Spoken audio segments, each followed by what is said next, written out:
Hello everybody. Is this thing working? If it is, we have a quick update video. With you guys about severe weather in Ohio. Obviously, I've been tracking it. I will have to go within the minutes, so this is going to be a very short live stream, at least 5 minutes or so. I will have to go soon. I just want to make a quick update, YouTube video or stream about what's happening right now. So this is the MMRS. Or looking at where the storms are around the world, around America, basically. So this is America. We're specifically focusing on Ohio, Kentucky, Indiana, and St. Louis. Tonight, and if you follow my crosshair here, we will have another huge band of supercells, which will be our 10% hatches for tornadoes. But these two lines over here will continue to produce a severe weather threat, definitely, and a little bit of a tornado threat, a small one, at least till the boundary. Until this little front, or maybe it's a little bit after the front, is where that tornado threat will exist. What I have noticed is that I am seeing a bit of a destabilization for right here within the line, but we do have a little bit, looks like a new cell popping up. Kind of a bit of an increasing pop-up cell. We can look at that with RadarScope. Not sponsored. With RadarScope, we can see that pop-up cell.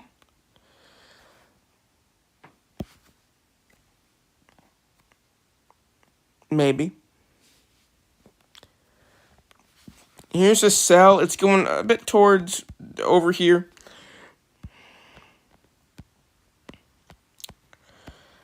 Let's look at it. Let's look at the velocities of it.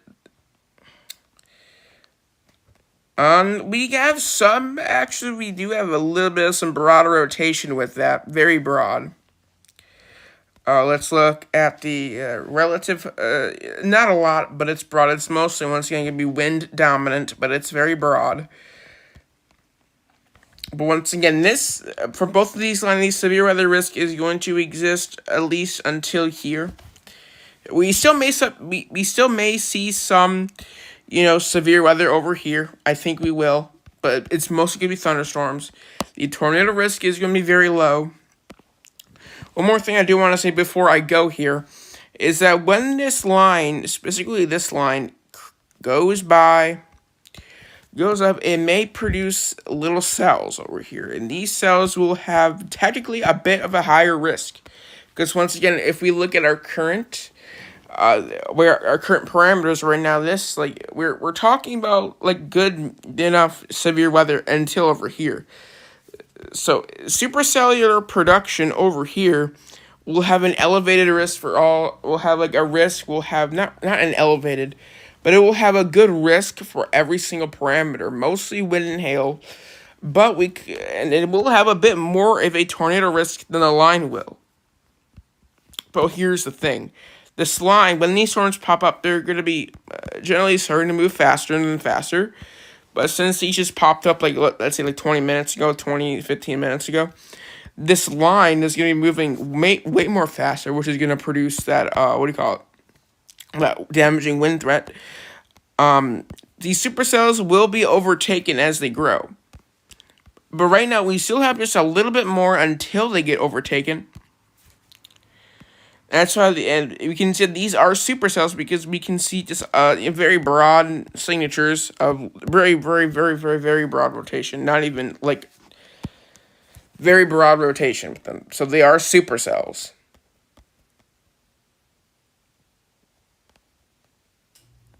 As of right now, they're not hurting nobody. They are in a severe thunderstorm. They are in a blanket severe thunderstorm warning. But this severe warning is not for these cells, it is for the line. A blanket warning is when they issue something far ahead of lines or supercells or any kind of storm, when they do think that this storm will be, long-lived until here, and more.